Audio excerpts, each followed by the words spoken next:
GeM செய்திகளுக்காக நான் உங்கள் ஜெனிஷா அகஸ்டன். ஜெம் தொலைக்காட்சி சார்பாக அனைவருக்கும் இனிய 77வது குடியரசு தின நல்வாழ்த்துக்கள். இந்திய நேரப்படி காலை 8:30 மணி செய்திகள்.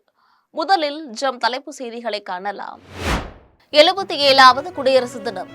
குடியரசு தினத்தில் அனைவருக்கும் என் மனமார்ந்த வாழ்த்துக்களை தெரிவிப்பதில் மகிழ்ச்சியடைவதாக தெரிவித்தார் குடியரசுத் தலைவர் திரௌபதி முர்மு. பத்ம விருது அறிவிப்பு. நாட்டுக்கு ஆற்றிய பங்களிப்புக்காக பத்ம விருது பெறும் அனைவருக்கும் எனது மனமார்ந்த வாழ்த்துக்கள். பிரதமர் நரேந்திர மோடி பதிவு. பிளாக்கில் டிக்கெட் பெற்று அதன் மூலம் பல கோடிகள் கண்ட நடிகர் விஜய்தான் மிகப்பெரிய ஊழல்வாதி. அதிமுக கடுமையாக விமர்சனம். ஈரான் போராட்டத்திற்கு கண்டனம் தெரிவித்து ஐநா சபையில் கொண்டு வந்த தீர்மானத்திற்கு எதிராக வாக்களித்த இந்தியா. இந்தியாவுக்கான ஈரான் தூதர் முகமது பதாலி நன்றி. மூன்றாவது 20 ஓவர் போட்டி. நியூசிலாந்தை வீழ்த்தி இந்திய அணி அபார வெற்றி பெற்று தொடரை கைப்பற்றியது. இனி விரிவான செய்திகளை காணலாம். மீண்டும் ஒருமுறை குடியரசு தினத்தில் உங்கள் அனைவருக்கும் என் மனமார்ந்த வாழ்த்துக்களை தெரிவிப்பதில் நான் மகிழ்ச்சி அடைகிறேன் என்று குடியரசுத் தலைவர் திரௌபதி முர்மு தெரிவித்துள்ளார். இந்திய குடியரசுத் தலைவர் திரௌபதி முர்மு தன்னுடைய எக்ஸ் தளத்தில் 77வது குடியரசு தினத்தையொட்டி மீண்டும் ஒருமுறை குடியரசு தினத்தில் உங்கள் அனைவருக்கும் என்னுடைய மனமார்ந்த வாழ்த்துக்களை தெரிவிப்பதில் நான் மகிழ்ச்சி அடைகிறேன். மேலும் உங்கள் வாழ்க்கை மகிழ்ச்சி, அமைதி, பாதுகாப்பு மற்றும் நல்லிணக்கத்தால் நிறைந்திருக்கும் என்று நான் உறுதியுடன் நம்புகிறேன் என்றும் பதிவிட்டுள்ளார். பத்ம விருது பெறுபவர்களுக்கு பிரதமர் நரேந்திர மோடி தன்னுடைய மனமார்ந்த வாழ்த்துக்களை தெரிவித்துள்ளார். இந்தியாவில் இந்த ஆண்டுக்கான பத்ம விபூஷன், பத்ம பூஷன், பத்மஸ்ரீ விருதுகள் பெறுவோரின் பட்டியலை மத்திய அரசு அறிவித்துள்ளது. இந்த பட்டியலில் முன்னாள் இந்திய அணியின் கேப்டன் ரோஹித் சர்மா, மகளிர் இந்திய அணியின் கேப்டன் ஹர்மன்பிரீத் கவுர், நடிகர் மாதவன் உள்ளிட்ட 131 பேர் தேர்வாகியுள்ளனர். இந்நிலையில் பத்ம விருது பெறுபவர்கள் அனைவருக்கும் பிரதமர் நரேந்திர மோடி வாழ்த்து தெரிவித்துள்ளார். இதுகுறித்து அவர் தன்னுடைய எக்ஸ் வலைப்பக்கத்தில் நாட்டுக்கு ஆற்றிய பங்களிப்புக்காக பத்ம விருது பெறும் அனைவருக்கும் தன்னுடைய மனமார்ந்த வாழ்த்துக்கள். பல்வேறு துறைகளில் சிறந்து விளங்கும் தங்களுடைய பண்பு, அர்ப்பணிப்பு, சேவை ஆகியவை நமது சமூகத்தின் கட்டமைப்பை வலுப்படுத்துகின்றன. இந்த கௌரவம் வரும் தலைமுறையினரை தொடர்ந்து ஊக்குவிக்கும் என்றும் மேன்மையின் உணர்வை பிரதிபலிக்கிறது என்றும் பதிவிட்டுள்ளார். பிளாக்கில் டிக்கெட் விற்று அதன் மூலம் பல கோடிகள் கண்ட நடிகர் விஜய்தான் மிகப்பெரிய ஊழல்வாதி என்று அதிமுக கடுமையாக விமர்சனம் செய்துள்ளது. மாமல்லபுரத்தில் தாவக தலைவர் விஜய் தலைமையில் செயல் வீரர்கள் கூட்டம் நடைபெற்றது. இந்த கூட்டத்தில் விஜய் பேசிய போது தீய சக்தி திமுக, ஊழல் சக்தி அதிமுக, இனி தமிழ்நாட்டை ஆளவே கூடாது என்று அதிமுகவை முதல் முறையாக கடுமையாக விமர்சனம் செய்திருந்தார். இந்நிலையில் விஜய் விமர்சனம் செய்ததற்கு அதிமுக தொழில்நுட்ப பிரிவு பதிலடி கொடுத்துள்ளது. இது தொடர்பாக அதிமுக தொழில்நுட்ப பிரிவின் சமூக வலைதள பதிவில் சட்டத்திற்கு விரோதமாக தொடர்ந்து பிளாக்கில் டிக்கெட் விற்று அதன் மூலம் பல கோடிகள் கண்ட நடிகர் விஜய் ஆகிய நீங்கள்தான் மிகப்பெரிய ஊழல்வாதி என்று தெரிவித்துள்ளது. மத்திய அரசிற்கு அடிமை என்பது அதிமுகவின் வரலாற்றிலேயே இல்லாத ஒன்று என்றும் தமிழகத்திற்கான உரிமைகளை போராடி பெற்ற பேரியக்கம் என்பதுதான் வரலாறு என்று கூறியுள்ளது. கரூரில் 41 பேரின் மரணத்திற்கு நீங்களும் ஒரு காரணம் என்றும் வழக்கு வரும் என்ற பயத்தில் 72 நாட்களுக்கு மேல் பனையூரில் பதுங்கியிருந்ததாக பதிவில் தெரிவித்துள்ளது. பிளாக்கில் டிக்கெட் விற்று அதன் மூலம் பல கோடிகள் கண்ட நடிகர் விஜய்தான் மிகப்பெரிய ஊழல்வாதி என்று அதிமுக தொழில்நுட்ப பிரிவு கடுமையாக விமர்சித்துள்ளது. ஈரான் போராட்டம் குறித்து ஐநா சபையில் கொண்டு வந்த தீர்மானத்திற்கு எதிராக வாக்களித்த இந்தியாவிற்கு ஈரான் தூதர் முகமது பதாலி நன்றியை தெரிவித்துள்ளார். ஈரானில் அரசுக்கு எதிராக நடந்த போராட்டத்தில் 5000த்திற்கும் மேற்பட்டோர் உயிரிழந்தனர். இதற்கு கண்டனம் தெரிவித்து ஐநா மனித உரிமைகள் கவுன்சிலின் சிறப்பு அமர்வில் தீர்மானம் கொண்டுவரப்பட்டது. இதில் ஐரோப்பிய ஒன்றிய உறுப்பு நாடுகள், இங்கிலாந்து மற்றும் ஐஸ்லாந்து உள்பட 25 நாடுகள் ஆதரவு தெரிவித்தன. இதையடுத்து இந்தியா, சீனா, பாகிஸ்தான், இந்தோனேஷியா, ஈராக் உள்பட 7 நாடுகள் எதிராக வாக்களித்திருந்தன. அதனைத் தொடர்ந்து 14 நாடுகள் வாக்கெடுப்பில் பங்கேற்காமல் விலகினர். இந்த தீர்மானம் தங்களுக்கு ஆதரவான நிலைப்பாட்டை எடுத்த இந்தியாவுக்கு ஈரான் நன்றி தெரிவித்துள்ளது. இது தொடர்பாக இந்தியாவுக்கான ஈரான் தூதர் முகமது பதாலி தன்னுடைய சமூக வலைதளத்தில் வெளியிட்ட பதிவில், அரசியல் காழ்ப்புணர்ச்சியுடன் கொண்டுவரப்பட்ட தீர்மானத்துக்கு எதிராக வாக்களித்து நீதி, பன்முகத்தன்மை மற்றும் தேச இறையாண்மைக்கு எப்போதும் ஆதரவளிக்கும் இந்தியாவிற்கு நன்றியை தெரிவித்துள்ளார். மூன்றாவது 20 ஓவர் போட்டியில் நியூசிலாந்தை வீழ்த்தி இந்திய அணி அபார வெற்றி பெற்று தொடரை கைப்பற்றியது. மராட்டிய மாநிலம் நாக்பூரில் இந்தியா நியூசிலாந்து கிரிக்கெட் அணிகளுக்கு இடையிலான மூன்றாவது 20 ஓவர் போட்டி நடைபெற்றது. இந்த போட்டியில் டாஸ் வென்ற இந்திய அணி பந்து வீச்சை தேர்வு செய்தது. இதன்படி முதலில் விளையாடிய நியூசிலாந்து அணி 20 ஓவரில் 9 விக்கெட் இழப்பிற்கு 153 ரன்கள் எடுத்தது. இதையடுத்து 154 ரன்கள் எடுத்தால் வெற்றி என்ற இலக்குடன் களமிறங்கிய இந்திய அணி 10 ஓவரில் 155 ரன்கள் எடுத்து அபார வெற்றி பெற்றதுடன் தொடரை 3-0 என்ற கணக்கில் கைப்பற்றியது. இந்த போட்டியில் சிறப்பாகவும் அதிரடியாகவும் விளையாடிய அபிஷேக் சர்மா 20 பந்துகளில் 68 ரன்களை குவித்தார். சென்னை கிண்டியில் உலக தரத்திலான குழந்தைகள் உயர் பன்னோக்கு மருத்துவமனை ஆராய்ச்சி நிலையம் கட்டுவதற்கு ஜனவரி 27ஆம் நாள் முதலமைச்சர் அடிக்கல் நாட்ட உள்ளதாக அமைச்சர் மா சுப்பிரமணியன் தெரிவித்துள்ளார்.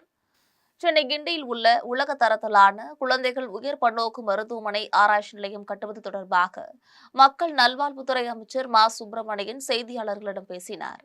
அப்போது 6.5 ஏக்கர் நிலப்பரப்பில் 6 தளத்துடன் கூடிய கட்டிடம் கட்டப்பட உள்ளதாக தெரிவித்துள்ளார். இந்த மருத்துவமனை கட்டுவதற்கு தமிழ்நாடு முதலமைச்சர் மு.க.ஸ்டாலின் ஜனவரி 27ஆம் நாள் அடிக்கல் நாட்ட உள்ளதாகவும் தெரிவித்துள்ளார். தரத்துடனும் உலகளாவிய பன்முக வசதிகளுடனும் தொடர்ந்து ஏற்படுத்தி வருகிறார்கள். மாண்புமிகு தமிழ்நாட்டின் முதலமைச்சர் அவர்கள் மக்கள் நல்வாழ்வுத்துறைக்கு 2024 ஜூலை திங்கள் 28ஆம் தேதி அன்று தமிழ்நாட்டில் உலகத்தில் முதன்முறையாக உலகத்தரம் வாய்ந்த குழந்தைகளுக்கான உயர் சிறப்பு மருத்துவமனை மற்றும் ஆராய்ச்சி மையம் அமைக்கப்படும் என்று அறிவிக்க செய்தார்கள். அந்த வகையில் மாண்புமிகு முதல்வர் அவருடைய வழிகாட்டுதலோடு உலகிலேயே முதன்முறையாக உலகத்தரம் வாய்ந்த குழந்தைகளுக்கான உயர் சிறப்பு மருத்துவமனை மற்றும் ஆராய்ச்சி நிலையம் 417 கோடியே 7 லட்சம் மதிப்பீட்டில் அமையப்பெறவிருக்கிறது. இந்த 417 கோடியே 7 லட்சம் மதிப்பீட்டிலான உலகத்தரம் வாய்ந்த குழந்தைகளுக்கான மருத்துவம் மற்றும் ஆராய்ச்சி மையம் நாளை மறுநாள் 27ஆம் தேதி அருப்புக்கோட்டையில் திமுக சார்பில் நடைபெற்ற பொங்கல் விழா மாபெரும் கோல போட்டி பரிசு வழங்கும் நிகழ்ச்சியில் வருவாய்த்துறை அமைச்சர் ராமச்சந்திரன் பங்கேற்று பேசினார். விருதுநகர் மாவட்டம் அருப்புக்கோட்டை அருகே கஞ்சநாயக்கன்பட்டியில் கிளை திமுக சார்பில் பொங்கல் விழாவை முன்னிட்டு மாபெரும் கோலப் போட்டிகள் நடைபெற்றது. இந்த போட்டியை வருவாய்த்துறை அமைச்சர் ராமச்சந்திரன் கோலங்களை பார்வையிட்டு கோலம் வரைந்தவர்களுக்கு பாராட்டுகளை தெரிவித்துள்ளார். இந்த நிகழ்ச்சியில் பேசிய அமைச்சர் அனைத்து சமுதாய மக்களும் ஒற்றுமையாக வாழும் கஞ்சநாயக்கன்பட்டியில் கோலப் போட்டிகள் நடைபெறுவது மகிழ்ச்சியை ஏற்படுத்துகிறது. மேலும் கடந்த 50 ஆண்டு காலமாக உங்களுடன் நான் இருக்கிறேன். எனது உடலில் வலு இருக்கும் வரை உங்களுக்கு பணி செய்து கிடப்பதை என்னுடைய கடமையாக நினைக்கிறேன். நான் திமுகவில் இருக்கிறேன். என்னுடைய நெற்றியில் எப்போதும் திருநீரும் குங்குமம் இருக்கும். அவரவர்கள் சார்ந்திருக்கக்கூடிய மதத்தில் இருப்பதற்கு முழு உரிமை உள்ள கட்சி திமுக தான். திமுக என்பது இல்லாத கிராமமே இல்லை. 10 குடும்பம் இருந்தாலும் அங்கே ஒருவன் திமுக கொடியோடு இருப்பான் என பேசினார். மன்னார்குடியில் அதிமுக சார்பில் மொழிப்போர் தியாகிகள் திருவுருவப் படத்திற்கு முன்னாள் அமைச்சர் ஆர் காமராஜ் மாலை அணிவித்து மரியாதை செலுத்தினார். திருவாரூர் மாவட்டம் மன்னார்குடியில் மொழிப்போர் தியாகிகள் நினைவு தினத்தினை முன்னிட்டு தமிழக வரலாற்றில் கடந்த நூற்றாண்டில் நடைபெற்ற மிக முக்கிய நிகழ்வு மொழிப்போர். அந்த மொழிப்போரில் உயிரிழந்த தியாகிகள் நினைவாக ஒவ்வொரு ஆண்டும் ஜனவரி மாதம் 25ஆம் தேதி மொழிப்போர் தியாகிகள் நினைவு நாளாக அனுசரிக்கப்பட்டு வருகிறது. அந்த வகையில் அதிமுக சார்பில் கட்சி அலுவலகத்தில் வைக்கப்பட்டுள்ள மொழிப்போர் தியாகிகள் திருவுருவப் படத்திற்கு முன்னாள் உணவுத்துறை அமைச்சர் ஆர் காமராஜ் தலைமையில் மாலை அணிவித்து மௌன அஞ்சலி செலுத்தப்பட்டது. இந்த நிகழ்ச்சியில் தஞ்சை மேற்கு மாவட்ட செயலாளர் ரத்தினசாமி, நகர செயலாளர் ஆட்சிக்குமார், மாவட்ட அம்மா பேரவை செயலாளர் பொன் வாசுகிராம், ஒன்றிய செயலாளர் தமிழ்செல்வம் உள்ளிட்ட அதிமுக மாவட்ட ஒன்றிய நகர நிர்வாகிகள் என பலர் கலந்து கொண்டனர். சேலத்தில் விளையாட்டுப் போட்டிகளை சுற்றுலாத்துறை அமைச்சர் ராஜேந்திரன் தொடங்கி வைத்தார். சேலம் சிஎஸ்ஐ மேல்நிலைப்பள்ளி வளாகத்தில் முதலமைச்சர் இளைஞர் விளையாட்டுப் போட்டிகளை சுற்றுலாத்துறை அமைச்சர் ராஜேந்திரன், மாவட்ட வருவாய் அலுவலர் ரவிக்குமார் ஆகியோர் தொடங்கி வைத்தனர். அப்போது பேசிய அமைச்சர் ராஜேந்திரன், தமிழ்நாட்டில் உள்ள 388 வட்டாரங்களிலும் 37 மாவட்டங்களிலும் விளையாட்டுப் போட்டிகள் நடத்தப்பட உள்ளதாக தெரிவித்துள்ளார். போட்டிகளில் முதல் 3 இடங்களில் வெற்றி பெறுவோருக்கு பணப்பரிசுகள் வழங்கப்பட உள்ளதாகவும் கூறினார். இந்நிகழ்ச்சியில் மாவட்ட விளையாட்டு அலுவலர் சிவரஞ்சன் உள்ளிட்ட அலுவலர்கள் பலர் பங்கேற்றனர். கரூரில் 16வது தேசிய வாக்காளர் தினத்தை முன்னிட்டு நடைபெற்ற விழிப்புணர்வு பேரணியை மாவட்ட ஆட்சியர் தங்கவேல் கொடியசைத்து துவக்கி வைத்தார். கரூர் மாவட்ட நிர்வாகம் சார்பில் 16வது தேசிய வாக்காளர் தினத்தினை முன்னிட்டு கோட்டாட்சியர் அலுவலக வளாகத்திலிருந்து துவங்கிய வாக்காளர் விழிப்புணர்வு பேரணியை மாவட்ட ஆட்சியர் தங்கவேல் தொடங்கி வைத்தார். கரூர் கோட்டாட்சியர் அலுவலகத்திலிருந்து கரூர் வட்டாட்சியர் அலுவலகம் வரை நடைபெற்ற இந்த பேரணியில் கலந்து கொண்ட மாணவ மாணவிகள் மற்றும் பொதுமக்கள் வாக்களிப்பதன் அவசியம் குறித்தும் கண்ணியமாக வாக்களிப்போம் என்ற விழிப்புணர்வு பதாகைகளை ஏந்தி சென்றனர். பேரணி தொடங்குவதற்கு முன்பு மாவட்ட ஆட்சியர் கல்லூரி மாணவர்களுக்கும் பொதுமக்களுக்கும் மின்னணு வாக்குப்பதிவு இயந்திரத்தில் வாக்களிப்பது குறித்த மாதிரி செயல் விளக்கத்தை அளித்தார். இந்த பேரணியில் 300க்கும் அதிகமான கல்லூரி மாணவ மாணவிகள் கலந்து கொண்டனர். தேசிய வாக்காளர் நாளையொட்டி சென்னையில் தமிழ்நாடு தலைமை தேர்தல் அதிகாரி அர்ச்சனா பட்நாயக் மாணவர்களுடன் கலந்துரையாடினார். இந்தியாவில் ஆண்டுதோறும் ஜனவரி 25ஆம் நாள் தேசிய வாக்காளர் நாளாக கொண்டாடப்படுகிறது. இதையொட்டி சென்னை மாநகராட்சி கட்டிடத்தில் நடைபெற்றுள்ள நிகழ்ச்சியில் தமிழ்நாடு தலைமை தேர்தல் அதிகாரி அர்ச்சனா பட்நாயக், மாவட்ட ஆட்சியர் ரஷ்மி சித்தார்த் ஜெகடே ஆகியோர் கலந்து கொண்டு உரையாற்றினர். நிகழ்ச்சியில் பங்கேற்ற பள்ளி கல்லூரி மாணவர்களுடன் தலைமை தேர்தல் அலுவலர் அர்ச்சனா பட்நாயக் தேர்தலின் தேவை, ஜனநாயகத்தில் வாக்களிப்பதன் தேவை, வாக்குரிமையின் மதிப்புகள் ஆகியவை குறித்து கலந்துரையாடினார். தேர்தல் விழிப்புணர்வு நடவடிக்கைகளில் பங்கேற்று வெற்றி பெற்ற மாணவ மாணவிகளுக்கு பரிசுகளும் சான்றிதழ்களும் வழங்கப்பட்டன. உலக வாக்காளர் நாளையொட்டி தருமபுரியில் விழிப்புணர்வு வாகன பரப்புரையை மாவட்ட ஆட்சியர் சதீஷ் கொடியசைத்து தொடங்கி வைத்தார். தருமபுரி பேருந்து நிலையத்தில் வாக்களிப்பதன் தேவை குறித்த துண்டு பிரசுரங்களை பொதுமக்களுக்கு மாவட்ட ஆட்சியர் வழங்கினார். வாக்காளர் நாளையொட்டி கையெழுத்து இயக்கத்தினையும் ஆட்சியர் சதீஷ் தொடங்கி வைத்தார். வாகனங்களில் சாலை பாதுகாப்பு விழிப்புணர்வு வாசகங்களை ஒட்டி விழிப்புணர்வு ஏற்படுத்தினர்.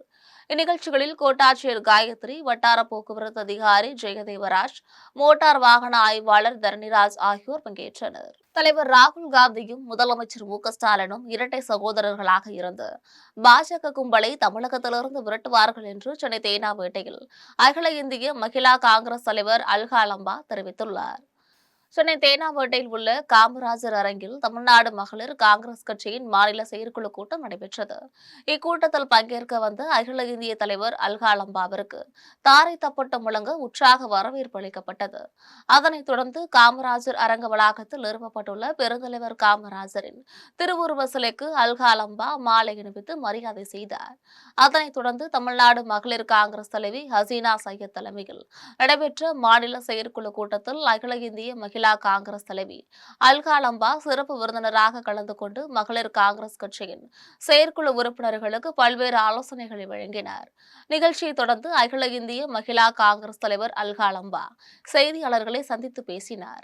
அப்போது மத்திய பாஜக மோடி அரசு மக்கள் விரோத ஆட்சியை நடத்தி வருகிறது என்றும் பாஜகவினர் தாழ்த்தப்பட்ட பழங்குடியின பிற்படுத்தப்பட்ட மக்களுக்கு எதிராக செயல்படுகின்றனர் எனவும் பாஜக RSS கும்பல் எனவும் ஜாதி, மொழி, மதம் மற்றும் உணவுகள் முறையால் மக்களை பிரிக்க பார்க்கின்றனர் என்றும் தெரிவித்தார். மேலும் SIR மூலமாக வாக்குகளை திருடி பாஜகவினர் ஆட்சிக்கு வருகின்றனர் எனவும் மக்கள் இவர்களை தங்கள் விருப்பத்தால் தேர்ந்தெடுப்பதில்லை என்றும் வாக்கு திருட்டின் மூலமே பாஜக மீண்டும் ஆட்சிக்கு வந்துள்ளது என்றும் அகில இந்திய மகிழா காங்கிரஸ் தலைவர் அல்கா லம்பா தெரிவித்துள்ளார்.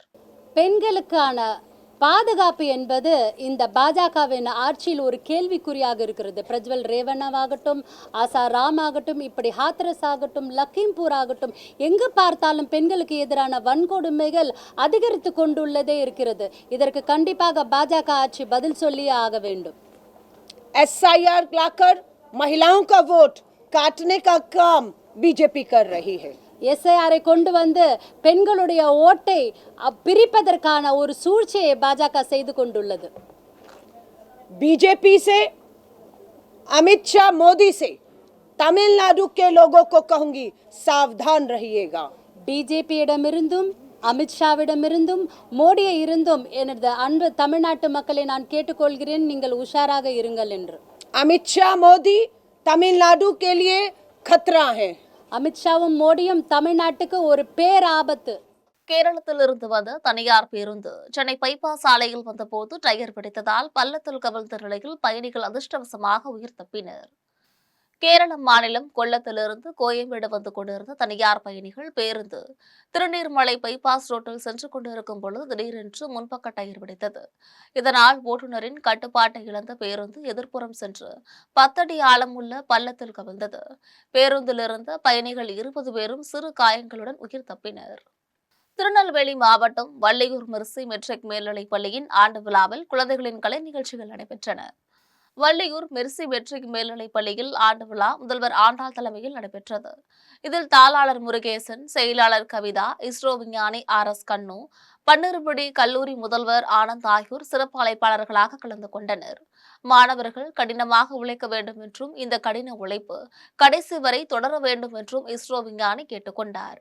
அரசு தேர்வுகளில் முதல் மதிப்பெண்கள் பெற்ற மாணவ மாணவியர்களுக்கு பரிசுகள் வழங்கப்பட்டன.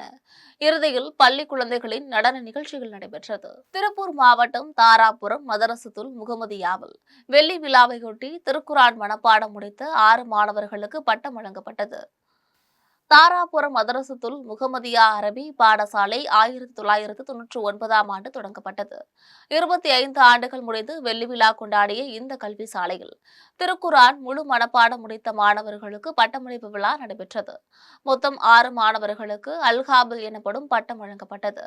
பள்ளிவாசல் டிரஸ்ட் தலைவர் ஷவுகத் அலி தலைமையில் செயலாளர் லியாகத் அலி, ஹாஜி சிராஜுதீன், கலைமான், ஹாஜி அப்துல் பாசித் பீர் ஜாபர் ஆகியோர் முன்னிலையில் விழா நடைபெற்றது. ஈரோடு தாவூதியா அரபிக் கல்லூரியின் முதல்வர் அல்ஹாஜ் முகமது யூசுப் பட்டங்களை வழங்கி மாணவர்களை வாழ்த்தினார். தமிழ்நாட்டில் ஓரிரு இடங்களிலும் புதுச்சேரி, காரைக்கால் பகுதிகளிலும் லேசானது முதல் மிதமான மழை பெய்யக்கூடும் என்று சென்னை வானிலை ஆய்வு மையம் தெரிவித்துள்ளது. குமரி கடல் பகுதிகளில் இருந்து வடக்கு கேரள கடலோர பகுதிகள் வரை வடகிழக்கு வளிமண்டல காற்றாலை நிலவுகிறது. இதன் காரணமாக இன்று உட்புற தமிழகத்தில் ஒரு சில இடங்களிலும், கடலோர தமிழகத்தில் ஓரிரு இடங்களிலும், புதுச்சேரி, காரைக்கால் பகுதிகளிலும் லேசானது முதல் மிதமான மழை பெய்யக்கூடும் என்று வானிலை ஆய்வு மையம் தெரிவித்துள்ளது. நாளை தமிழகத்தில் ஓரிரு இடங்களிலும், புதுச்சேரி, காரைக்கால் பகுதிகளிலும் லேசானது முதல் மிதமான மழை பெய்யக்கூடும் என்று அறிக்கையில் குறிப்பிட்டுள்ளது.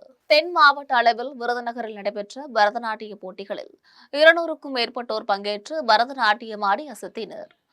விருதுநகரில் தனியார் அமைப்பான ஒய்ஸ் மகளிர் சங்கம் சார்பில் 20ஆம் ஆண்டு நாட்டியஞ்சலி நிகழ்ச்சி நடைபெற்றது. இந்நிகழ்ச்சியில் தனிநபர் நடனம், குழு நடனம் என 2 பிரிவுகளாக போட்டிகள் நடத்தப்பட்டன. மேலும் வயது அடிப்படையில் தனிநபருக்கு 7 பிரிவுகளாகவும், இருவர் நடனம் 4 பிரிவுகளாகவும் போட்டிகள் நடத்தப்பட்டன. இந்நிகழ்ச்சியில் தென் மாவட்டங்களைச் சேர்ந்த LKG முதல் கல்லூரி பயிலும் மாணவிகள் வரை 200க்கும் மேற்பட்டோர் பங்கேற்று விதவிதமான பரதநாட்டியங்களை ஆடினர். இதனைத் தொடர்ந்து பார்ப்போர் கண்களுக்கு விருந்தாக அமைந்தது.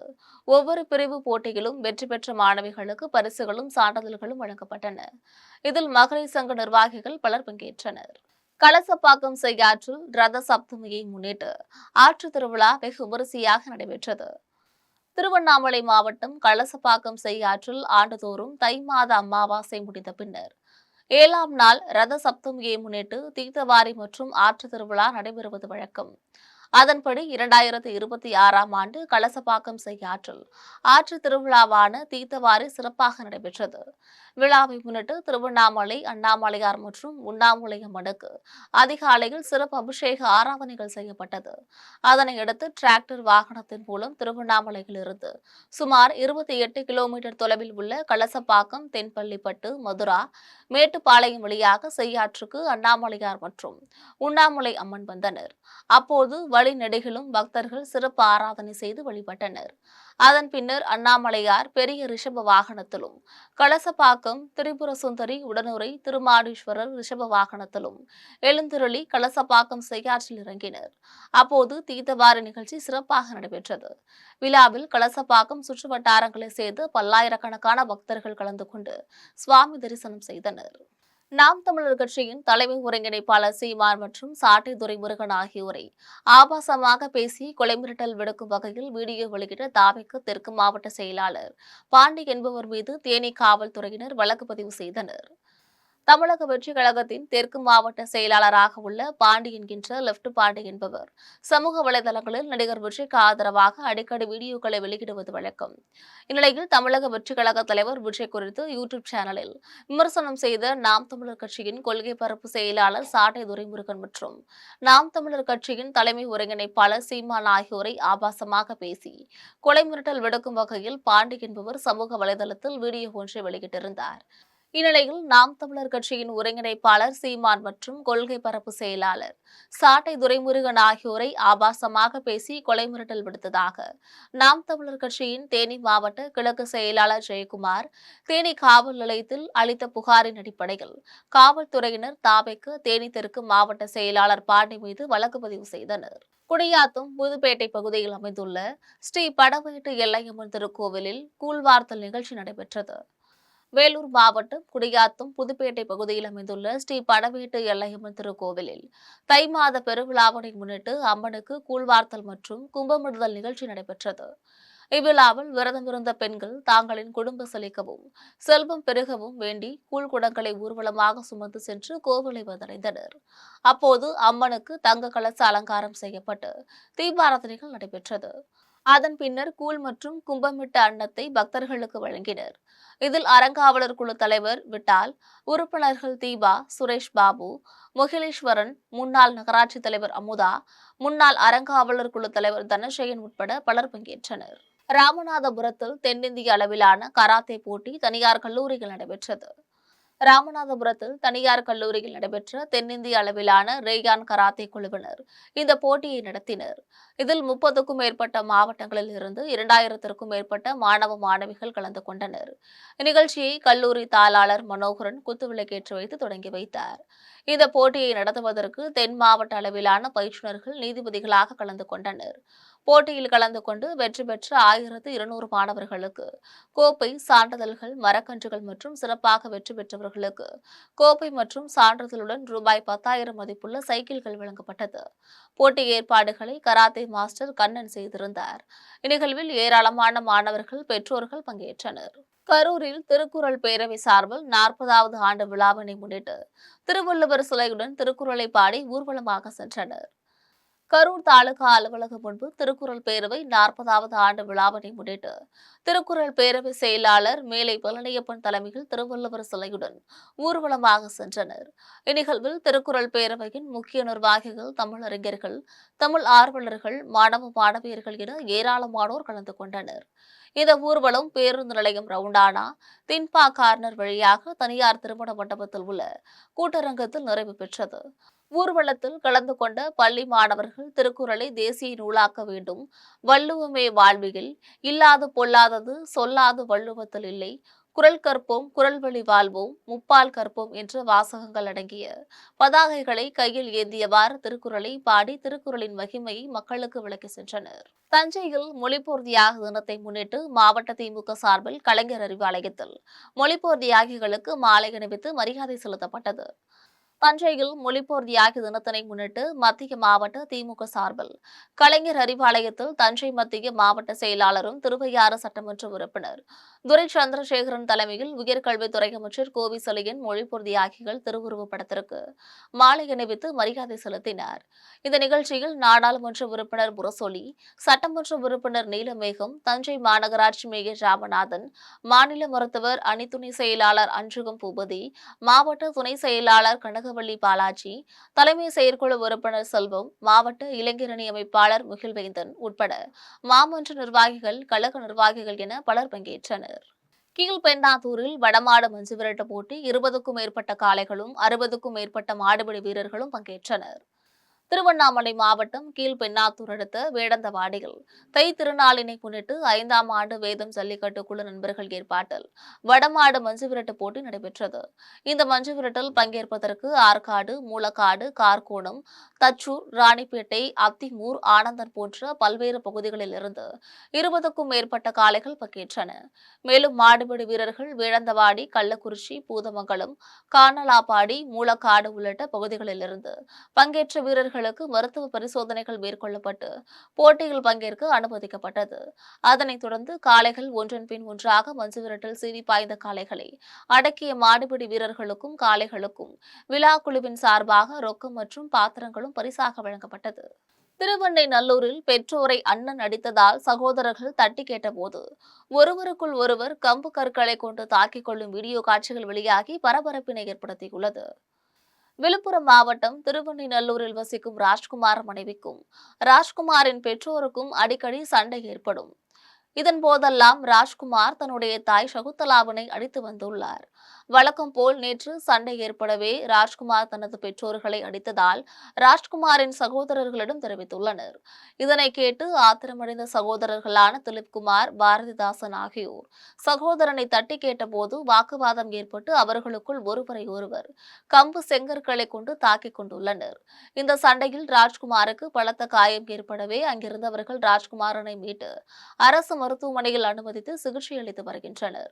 இந்த சம்பவம் தொடர்பாக காவல்துறையினர் விசாரணை செய்து வருகின்றனர். கரூரில் கொங்கு நாடு வேட்டுவ கவுண்டர் சமுதாய முன்னேற்றம் சங்க இளைஞரணி தலைமை அலுவலகம் திறப்பு விழா நடைபெற்றது.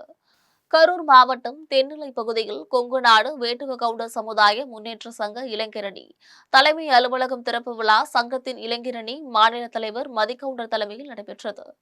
இந்த நிகழ்ச்சியில் சங்கத்தின் மாநில துணைத் தலைவர் தென்னரசு, மாநில பொதுச் செயலாளர் கடகராஜ், மாநில பொருளாளர் சுந்தரராஜ் உள்ளிட்ட பல்வேறு மாவட்டங்களைச் சேர்ந்த முக்கிய நிர்வாகிகள் கலந்து கொண்டனர். சிறப்பு அழைப்பாளராக தமிழக நீதி கட்சியின் நிறுவன தலைவர் வாழவந்தியார் சரவணன் சங்க அலுவலகத்தை திறந்து வைத்தார். பின்னர் சங்க நிர்வாகிகளிடம் சிறப்புரையாற்றிய சரவணன், இன்றைக்கு தமிழகத்தில் உள்ள அரசியலில் நமது கட்சியின் மீது ஈர்ப்பை ஏற்படுத்தியது என்றால் அதற்கு கொங்குநாடு வேட்டுவ கவுண்டர் சங்க இளைஞர் அணி தலைவர் மதிகவுண்டர் தான் காரணம் என தெரிவித்துள்ளார். மேலும் பொதுவாக உள்ளூர் மாடு விலை போகாது என தெரிவிப்பார்கள். சரித்திரத்தை படைத்தவர்கள் எல்லாம் கிராமத்தில் இருந்துதான் வந்துள்ளார்கள். அப்படி ஒரு வாய்ப்பு அவர்களுக்கு கிடைத்துள்ளது என்றும் தெரிவித்துள்ளார்.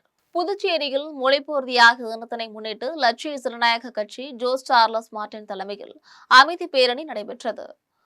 புதுச்சேரி காமராஜ் தொகுதி ரெயின்போ நகர் பூங்காவில் இருந்து தொடங்கிய இந்த பேரணி அண்ணா சாலை, மகாத்மா காந்தி சாலை வழியாக சுமார் 3 கிலோமீட்டர் தூரம் பயணித்து காமராஜர் மணிமண்டபத்தில் நிறைவு பெற்றது.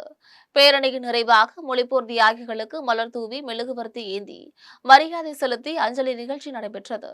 இதில் கட்சி நிர்வாகிகள், தொண்டர்கள் மற்றும் பொதுமக்கள் திரளாக கலந்து கொண்டனர்.